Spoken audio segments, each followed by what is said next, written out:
there is one tool that I say you must always keep in your car. It's a tiny thing. It's not really a big deal. 120 watts inverter from your 12-volt plug-in. Why do I say this is extremely important? For example, is one of these here. Well, this car has one here, one in the middle, and one on the front. But we're going to use this one here as an example, let's say, for right now. And obviously, before plugging anything in, go in and crank your car. Now the car has started. Now we go back and connect all the stuff that I told you. And now the inverter is on.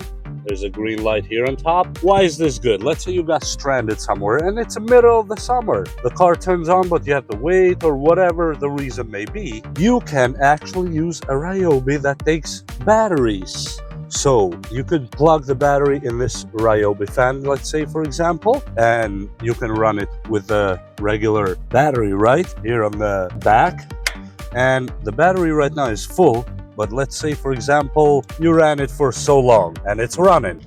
But let's say the battery ran out and the Ryobi is kind of worthless at this point. But now you have a Ryobi charger with you because you might be driving or waiting or whatnot, right?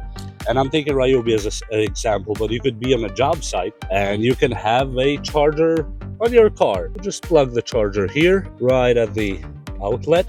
It's 110, and now this charger should start charging our battery. Let me plug it in, and I'm not sure if the camera will show you, but the battery is charging and it's still on green here.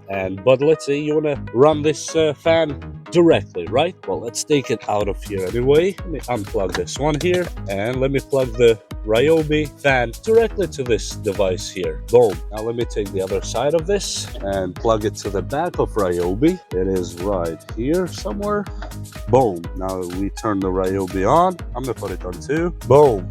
Not a single problem, and the device is still on green. And now, while driving, even if your AC, let's say, broke and you want to have some air moving throughout the car, well, you plug this little baby right here while you're driving, turn the fan towards the cabin there, and you have fresh air while driving, even if your AC is out. How cool is that? Now let me turn this one off. Okay, so we are done with this one. Let's say you need your laptop to be charged while driving, but you don't have a USB-C and fancy stuff. You have one of these barrels. Well, that's not a problem either.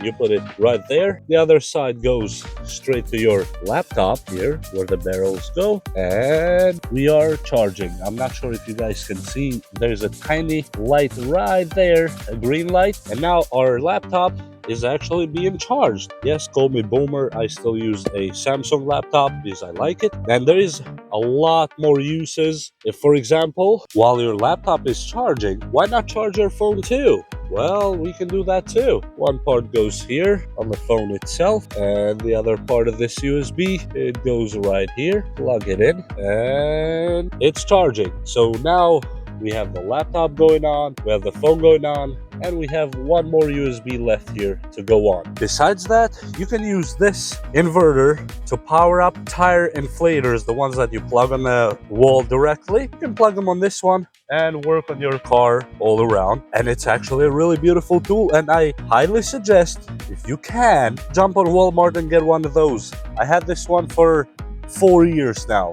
It's been 4 years that I've used this one all the time, and it's still here and working and does not have a single problem. So you can run a lot of things on that tiny 120 watt inverter for your car. And with that said, I hope you like this video and I hope you learned something from it. Please like and subscribe if you don't mind, and we will see you next time. Bye!